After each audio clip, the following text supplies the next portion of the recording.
안녕하세요. 오랜만에 인사드립니다. 강주시 노인복지관 자원봉사 담당입니다. 교육에 참여해 주셔서 감사합니다. 오늘은 강주시 노인복지관 자원봉사자님들과 인권 및 개인정보 보호에 대해 교육을 진행하고자 합니다. 먼저 인권이란 무엇일까요? 인권으로서 당연히 가지는 기본 권리로 사람이 사람답게 살기 위해 당연히 인정되는 권리를 말합니다. 가난한 사람이건 부자건, 장애인이건 아니건, 여자건 남자건, 외국 사람이건 우리 사람이건, 사람은 누구나 인간으로서 당연히 누려야 할 인권을 갖고 있습니다. 하지만 우리 주변에는 아직도 외모나 성별, 국적 등을 이유로 인권이 무시되는 경우가 많습니다. 모든 사람의 소중한 인권이 보호될 수 있도록 다 함께 노력해야 합니다. 세계인권선언문 제1조에는 모든 사람은 태어날 때부터 존엄하며 평등하다. 모든 사람은 이성과 양심을 가지고 있으므로 서로에게 형제의 정신으로 대하여야 한다라고 기록되어 있습니다. 대한민국 헌법 제10조, 제37조에도 인권에 대하여 기록되어 있습니다. 제10조에는 모든 국민은 인간으로서의 존엄과 가치를 가지며 행복을 추구할 권리를 가진다. 국가는 개인이 가지는 불가침의 기본적 인권을 확인하고 이를 보장할 의무를 가진다. 제37조에는 국민의 모든 자유와 권리는 국가안전보장, 질서유지 또는 공공복리를 위하여 필요한 경우에 한하여 법률로서 제한할 수 있으며 제한하는 경우에도 자유와 권리의 본질적인 내용을 침해할 수 없다라고 되어 있습니다. 이렇게 중요한 인권의 영역을 보면 인간이 인간답게 사는데 필수적인 것을 요구할 수 있는 정당한 요건과 자격을 말합니다. 인권은 중요한 특성을 가지는데요. 첫째, 모든 인간이 인간답게 살 권리입니다. 둘째, 인간이 갖는 보편적 권리입니다. 성, 연령, 종교, 사회적 신분 등에 관계없이 모든 인간이 인간이기 때문에 가질 수 있는 권리입니다. 셋째, 약자를 위한 권리입니다. 사회적 약자는 당연히 누려야 할 권리를 침해 또는 박탈당하는 경우가 많으므로 이들을 위해 반드시 지켜지고 확보되어야 하는 권리입니다. 넷째, 책임을 동반한 권리입니다. 인권은 사회적 관계를 전제로 하므로 개인은 권리의 향유에 따르는 의무를 반드시 수반하며 타인의 권익을 무시한 채 개인적 이익만을 주장하여서는 안 되며 모두가 서로의 권리를 존중해 주어야 하는 권리입니다.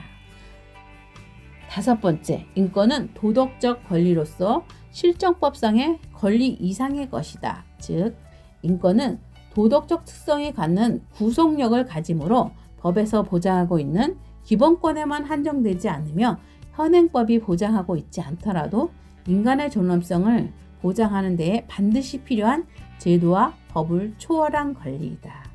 여섯째, 인권은 다양한 권리를 포괄하며 이들 권리의 최상위의 권리입니다. 인권이 중요시 되면서 인권 감수성이 중요시 되는데요. 인권 감수성은 일상생활에서 만나는 다양한 자극이나 사건에 대하여 작은 요소에서도 인권적인 요소를 발견하고 적용하면서 인권 문제의 차원에서 해결하려는 노력을 말합니다.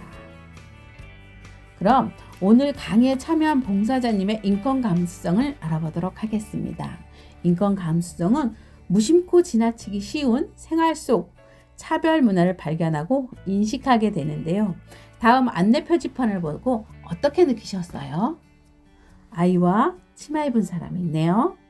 아이와 치마 입은 사람이 걷고 있네요.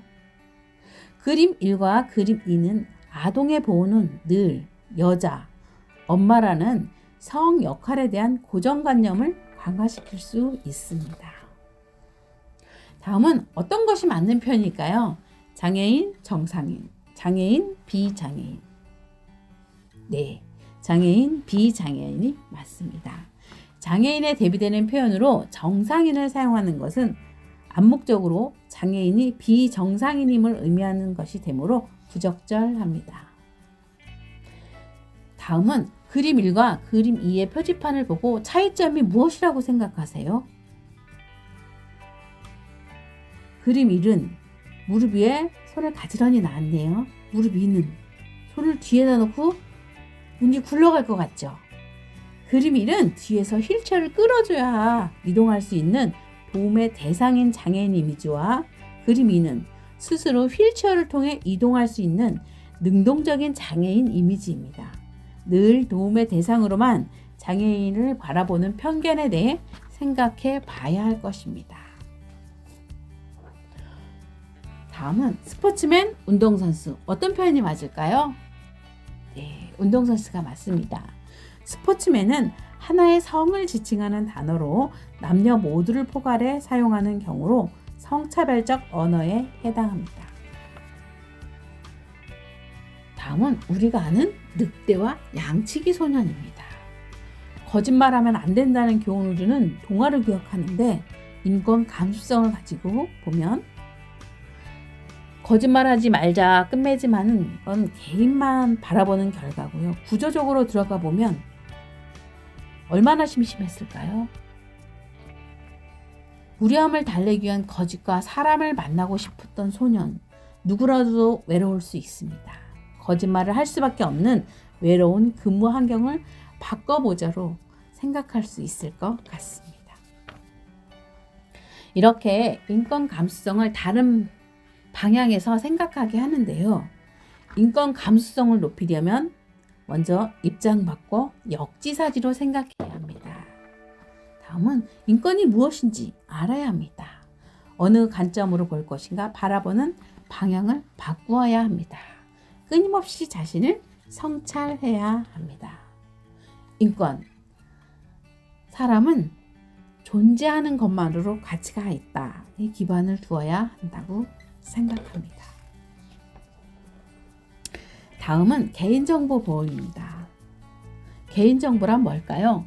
개인에 관한 정보로서 특정한 개인을 식별할 수 있는 정보, 부호, 문자, 음성, 영상 등 형태에 제한이 없는 다양한 정보를 개인정보라고 합니다. 개인정보에는 인적사항, 신체적 정보, 정신적 정보, 사회적 정보, 재산적 정보, 기타로 나눌 수 있는데요. 인적사항에는 이름, 생년월일, 집 주소, 휴대폰 번호, 가족관계 등이 있고요. 신체적 정보로는 키, 몸무게, 진료기록, 건강상태, 유전자 정보 등이 있습니다. 정신적 정보로는 구매기록, 정당, 종교, 가치관 등이 있고요. 사회적 정보로는 학력, 자격증, 직장, 병력, 전과기록, 재판기록 등이 있고요. 재산적 정보로는 소득, 카드번호, 계좌번호, 금융내역 등이 있습니다. 기타로는 모바일, 메신저, SNS, 게임 등 각종 아이디 및 비밀번호, 위치정보 등이 있습니다. 개인정보는 중요한 정보이기 때문에 우리나라의 관련 법령, 정보통신망법, 개인정보보호법, 신용정보법, 위치정보법 등에서 보호하고 있습니다. 따라서 개인정보를 함부로 이용하거나 범죄에 사용할 경우 처벌을 받을 수 있습니다. 개인정보에는 해당 정보만으로 개인을 식별할 수 있는 주민등록번호, 운전면허번호, 외국인 등록번호, 여권번호 등 고유 식별번호와 2가지 이상이 쉽게 결합하여 특정 개인을 알아볼 수 있는 이름, 생년월일, 학교 등등 다양한 정보가 있습니다. 모두 개인정보입니다. 개인정보 침해에 따른 피해는 개인적으로는 명의도용, 보이스피싱 등 금전적인 손해를 끼칠 수 있고요. 각종 범죄에 노출될 수 있으며 기업이나 국가에서는 이미지 실추, 신뢰성 하락, 브랜드 하락 등 큰 타격을 받을 수 있습니다. 이렇게 개인정보 침해 피해를 방지하려면 10계명이 있는데 첫 번째, 개인정보 처리 방침 및 이용 약관 꼼꼼히 살피기. 두 번째, 비밀번호는 문자와 숫자로 8자리 이상 하기. 세 번째, 비밀번호는 주기적으로 변경하기. 네 번째, 회원가입은 주민번호 대신 아이핀 사용하기. 다섯 번째, 명의도용 확인 서비스 이용하여 가입정보 확인하기. 여섯 번째, 개인정보는 친구와도 공유 안 하기. 일곱 번째, P2P 공유 폴더에 개인정보 저장하지 않기. 여덟 번째, 금융거래 등은 PC방에서 이용하지 않기.